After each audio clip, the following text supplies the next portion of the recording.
वीर सिंह राठौर के यहाँ आने का पता लगाओ और यह भी पता लगाओ कि कहीं नानी माँ की इस हालत के पीछे इन दोनों का ही हाथ तो नहीं है, क्योंकि अरमान को दोनों पर ही भरोसा नहीं था।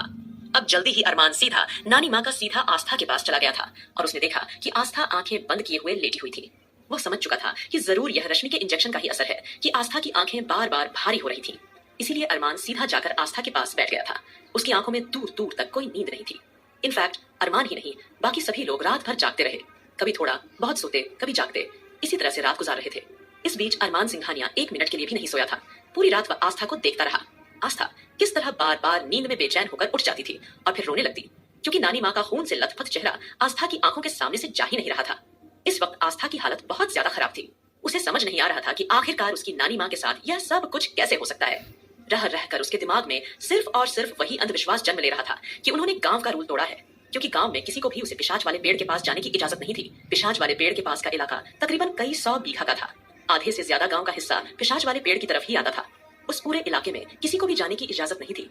वह अरमान सोचता रहा कि आखिरकार यह सब कुछ कैसे हो गया, और ऊपर से आस्था की हालत देखकर तो अरमान को खुद पर ही बहुत ज्यादा गुस्सा आ रहा था।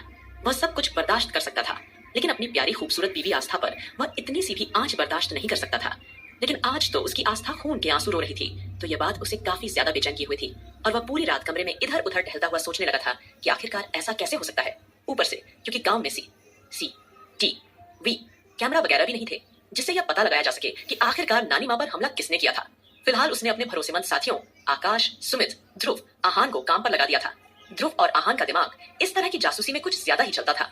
भले ही वह दिखने में हमेशा कार्टून से बने रहते थे या फिर मौज मस्ती में रहते थे या एक दूसरे से झगड़ा करते रहते थे, लेकिन वह दोनों कितने ज्यादा शार्प और तेज दिमाग के थे, यह बात उनका पूरा ग्रुप अच्छी तरह से जानता था। ध्रुव और आहान ने अपने सिरे से गांव के लोगों से बातचीत करना शुरू कर दिया था, और आहान तो बिल्कुल फार्म में था। उसने गांव के जैसा ही वेशभूषा धारण किया हुआ था और बिल्कुल गांव की लैंग्वेज टू तड़ाक से वह बातें कर रहा था। ध्रुव का हालांकि उसके इस तरह की बातें सुनकर हल्की हल्की हंसी भी आ रही थी, लेकिन उस वक्त सिचुएशन भी ऐसी थी कि दोनों ही बिल्कुल सीरियस होकर अपना काम कर रहे थे। साथ ही साथ पिशाच के पेड़ की कहानी के बारे में भी इंफॉर्मेशन कलेक्ट कर रहे थे। अगले दिन सुबह उठकर उन्होंने यही काम किया और जॉगिंग करने के बहाने से अच्छी तरह से चारों तरफ से जितनी हो सकती थी उतनी सारी इंफॉर्मेशन उन्होंने कलेक्ट कर ली थी, और उसके बाद वे जाकर ब्रेकफास्ट टेबल पर बैठ गए थे। वहीं प्रियंका, जो कि नानी माँ से आशीर्वाद लेने के बहाने से वहां आई थी, उसे किसी बात से कोई फर्क ही नहीं पड़ रहा था कि नानी माँ के इस वक्त क्या हालत है। वह तो आराम से मजे का ब्रेकफास्ट देखकर उसने तो फटाफट से खाना शुरू कर दिया था। दरअसल जब से वह सिंघानिया मेंशन से लौटकर आई थी, तब से उसने पेट भरकर सही से खाना भी नहीं खाया था। उसे बहुत ज्यादा सदमा लगा था, क्योंकि उसे सिंघानिया मेंशन में एक से एक पकवान खाने को मिला करते थे, लेकिन अब क्योंकि अरमान सिंघानिया के शेफ तो उनके साथ ही आए थे, तो जब उन्होंने इतना सारा ब्रेकफास्ट बनाया तो प्रियंका खुद को रोक नहीं पाई और फटाफट से खाने लगी थी। वहीं उस वक्त अबीर सिंह राठौर केवल अपनी ब्लैक कॉफी पी रहा था। अरमान और अबीर इस वक्त एक दूसरे के आमने सामने बैठे हुए थे, क्योंकि अबीर ने अरमान और आस्था से अपने रिलेशन ठीक कर लिए थे, तो लेकिन फिर भी उन दोनों के बीच कुछ तो था जो काफी ज्यादा वियर्ड था। तब अबीर अरमान की ओर देखकर बोला, मिस्टर सिंघानिया, मुझे इस बात का आइडिया नहीं था कि आप भी यहाँ इस गांव में होंगे। मुझे तो प्रियंका ने बताया था कि उसकी नानी माँ गांव में चली गई है, तो मुझे लगा कि बड़े बुजुर्गों का आशीर्वाद लेना चाहिए, तो बस इसीलिए प्रियंका को लेकर मैं यहाँ आ गया।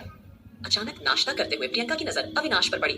अविनाश को वहां देखकर प्रियंका पूरी तरह से चौंक गई, क्योंकि इंटरनेशनल बिजनेस में अविनाश का एक अलग तरह का रुतबा था, एक अलग तरह का नाम और पहचान थी, और प्रियंका हमेशा से इंटरनेशनल लेवल के लोगों की सबसे ज्यादा खबरें पढ़ा करती थी, क्योंकि उसे शुरू से ही बाहरी विदेशी लोग बहुत ज्यादा पसंद थे। उसने सोच लिया था कि शादी के बाद वह भी विदेश जाकर शिफ्ट हो जाएगी और कभी भी लौटकर इंडिया नहीं आएगी। लेकिन अब अविनाश को अपने सामने देखकर प्रियंका की तो आंखें हैरानी से फैल गई थी, और वह एक्साइटेड होकर तेज आवाज में बोली, ये तो मिस्टर अविनाश अविनाश रघुवंशी है ना। जैसे ही प्रियंका ने यह कहा, सब लोग प्रियंका की ओर देख रहे थे। उन सबको ऐसा लग रहा था कि मानो वे किसी बेवकूफ को देख रहे हों, क्योंकि प्रियंका को देखकर इस बात के बारे में साफ पता चल रहा था कि अविनाश को वहां देखकर प्रियंका कितनी ज्यादा खुश थी, क्योंकि उसके चेहरे पर एक बड़ी सी मुस्कुराहट थी और बहुत ज्यादा चमक थी। वहीं अविनाश प्रियंका के मुंह से अपना नाम सुनकर उसके करीब जाकर खड़ा हो गया था और बोला, जी हाँ, मैं अविनाश रघुवंशी हूँ। क्या आप मुझे जानती हैं? और आप कौन हैं? तभी अविनाश ने देखा कि आस्था सीढ़ियों पर से उतरते हुए नीचे आ रही थी। क्योंकि आस्था कल रात से सो नहीं पाई थी, तो अरमान ने सबको यह सख्त निर्देश दे दिए थे कि कोई भी उसे डिस्टर्ब नहीं करेगा। लेकिन जैसे ही आस्था की आंख खुली, वह तुरंत नीचे आने लगी। वहीं अरमान ने देखा कि आस्था नीचे आ रही है, तो अरमान तुरंत आस्था को सहारा देने के लिए जाने लगा। लेकिन अरमान के साथ साथ अविनाश भी तुरंत आस्था को सहारा देने के लिए पहुंच चुका था। एक तरफ से अरमान ने आस्था का हाथ पकड़ा हुआ था और एक तरफ से अविनाश ने। अब तो प्रियंका की आंखें ऐसी हो गई थी कि अभी इसी वक्त बाहर निकल जाएंगी। उसने सपने में भी नहीं सोचा था कि उसका रोल मॉडल, जिससे वह सबसे ज्यादा नफरत करती है, यानी आस्था, उसके पास इस तरह से खड़ा हुआ होगा, उसे सहारा दे रहा होगा। वह तो पूरी तरह से चौंक गई थी। अब तो प्रियंका की जलन काफी हद तक बढ़ चुकी थी। यह बात बर्दाश्त नहीं कर पा रही थी कि एक तरफ अरमान और एक तरफ अविनाश दोनों ही आस्था के इतने करीब थे। तब प्रियंका अपनी हरकतों से बाज नहीं आई और अपने हाथों की तालियां बजाते हुए आस्था की ओर देखकर ताना देते हुए बोली, अरे वाह आस्था, मानना पड़ेगा, तुम्हारा क्या देश के लोगों से मन नहीं भरा जो तुमने बाहर के विदेशी लोगों से भी रिश्ता बनाने शुरू कर दिए। उसका इशारा सीधे सीधे अविनाश से था। जैसे ही प्रियंका ने अविनाश को लेकर उसे सारी बातें बोली, आस्था की तो आंखें फटी की फटी रह गई थी। वह इतनी घटिया बात अपने और अपने भाई के लिए कभी भी नहीं सुन सकती थी।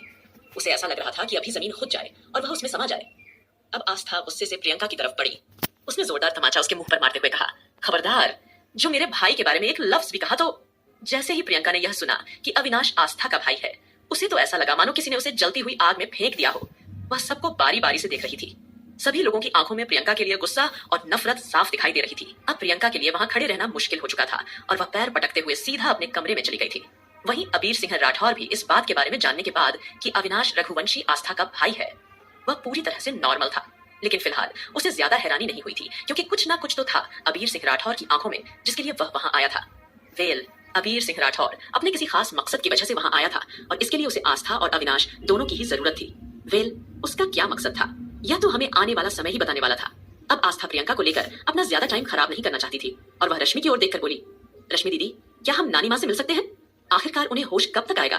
तब रश्मि बोली, आस्था, पहले तुम कुछ खा लो, क्योंकि रश्मि को आस्था इस वक्त काफी ज्यादा मुरझाई हुई लग रही थी। तब आस्था जल्दी से बोली, नहीं रश्मि दीदी, मेरा कुछ भी खाने का दिल नहीं कर रहा, मैं पहले नानी माँ से मिलना चाहती हूँ।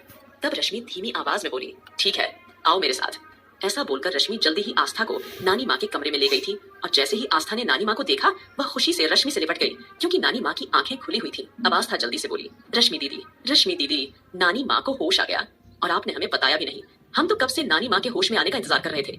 यह बोलकर आस्था रश्मि का ढेर सारा शुक्रिया अदा करने लगी थी। तब रश्मि का चेहरा एकदम इमोशनलेस था। वह आस्था को शांत करते हुए बोली, आस्था, पहले तुम शांत हो जाओ, नानी माँ होश में नहीं आई है। जैसे ही रश्मि ने यह कहा, आस्था हैरान हो गई और बोली, आप कैसी बातें कर रही हैं? नानी माँ की आंखें तो खुली हुई हैं, तो भला वह होश में क्यों नहीं आई है? तब रश्मि बोली, नानी माँ इस वक्त कोमा में है। वह भले ही उनकी आंखें खुली हुई हैं, लेकिन अभी उनका शरीर उन्हें बोलने सोचने की शक्ति नहीं दे रहा है, जिसकी वजह से वह कोमा में है। तब आस्था ने बड़े ही ध्यान से नानी माँ की ओर देखा। नानी माँ केवल एक तक सामने की ओर देखे जा रही थी, ना वो पलकें झपका रही थी, ना अपनी गर्दन इधर उधर घुमा रही थी। अब आस्था क्योंकि मेडिकल लाइन में थी तो अच्छी तरह से समझ चुकी थी कि नानी माँ को क्या हुआ है। अब तो आस्था की आंखें एक बार फिर भर गई थी। तब रश्मि ने आस्था को दिलासा देते हुए कहा कि अगर तुम इस तरह से हिम्मत हार जाओगी तो नानी माँ का ख्याल कौन रखेगा? ठीक है, अब तुम्हें इस तरह से हिम्मत नहीं हारनी है। तुम अच्छी तरह से जानती हो कि यह ज्यादा बड़ी बीमारी नहीं है। हो सकता है नानी माँ को शाम तक होश आ जाए, कल तक आ जाए, 2 दिन तक आ जाए या 1 हफ्ते तक आ जाए। नॉर्मल इन केसेस में ज्यादा से ज्यादा बहुत कम टाइम में होश आ जाता है, तो तुम्हें परेशान होने की कोई जरूरत नहीं है। आस्था इमोशनल होकर रश्मि का हाथ पकड़कर बोली थी, ऐसे कैसे हम परेशान ना हो? रश्मि दीदी, आप नहीं जानती, बचपन से लेकर आज तक नानी माँ ने हमारे लिए क्या कुछ नहीं किया है। हमें पाला पोसा, बुरी नजर से बचाया। इतना ही नहीं, हमारा सपना पूरा करने में भी हमारी मदद की। लेकिन आज देखो हमारी बेचारी नानी माँ की हालत कैसी हो गई है। हमें बहुत रोना आ रहा है रश्मि दीदी। हमें कुछ समझ नहीं आ रहा कि अपनी नानी माँ को कैसे ठीक करें। हम अपनी नानी माँ को ऐसे बिल्कुल भी नहीं देख सकते हैं। एक नई माँ ही तो है जो हमें हर मुसीबत से बचाती है, हमारे लिए सारे काम करती है। आप नहीं जानती, जब से नानी माँ की ऐसी हालत हुई है, हमेशा लगने लगा है मानो कि हमारी पूरी जिंदगी ही रुक सी गई हो। नानी माँ के बिना हमें बिल्कुल भी अच्छा नहीं लग रहा है रश्मि दीदी, हमें बिल्कुल भी अच्छा नहीं लग रहा है। यह बोलकर आस्था ने जल्दी ही रश्मि को गले से लगा लिया था और रश्मि बड़े ही प्यार से आस्था के सर पर हाथ फेरते हुए बोली थी, मैं अच्छी तरह से जानती हूँ आस्था कि तुम पर इस वक्त क्या बीत रही है। तुम तो बचपन से लेकर आज तक नानी माँ के साथ रह रही हो, तो तुम्हें उनसे इतनी ज्यादा लगाव है। लेकिन हम लोगों को तो कुछ ही दिन हुए हैं नानी माँ से मिले हुए, लेकिन फिर भी हम लोगों को ऐसा लग रहा है कि मानो हमारे शरीर का कोई प्यारा हिस्सा हमसे अलग हो गया हो। तुम नहीं जानती कि हमें भी इस वक्त कितना ज्यादा बुरा लग रहा है। तुम फिक्र मत करो, तुम देखना बहुत जल्दी नानी माँ ठीक हो जाएंगी और हम सबके बीच में फिर से हंसेंगी, बोलेंगी और खेलेंगी। बहुत जल्द सब ठीक हो जाएगा। यह बोलकर रश्मि की भी आंखें भर आई थीं और वह आस्था को सांत्वना देने लगी थी। रश्मि का साथ पाकर आस्था भी फूट फूट कर रोती थी। कुछ देर तक वह दोनों एक दूसरे के गले से लगकर रोती रही। रश्मि ने आस्था को शांत करने की पूरी कोशिश की थी, क्योंकि वह आस्था और उसके होने वाले बच्चे पर किसी भी तरह की कोई भी आंच नहीं आने देना चाहती थी। वेल, अभी वे लोग बातें कर ही रहे थे कि तभी नीचे से रौनक की आवाज सुनाई दी। रौनक आस्था और रश्मि दोनों को ही चिल्लाकर आवाज लगा रही थी। तब दोनों हैरान हो गईं और तुरंत रौनक के पास जाने लगी थी। आगे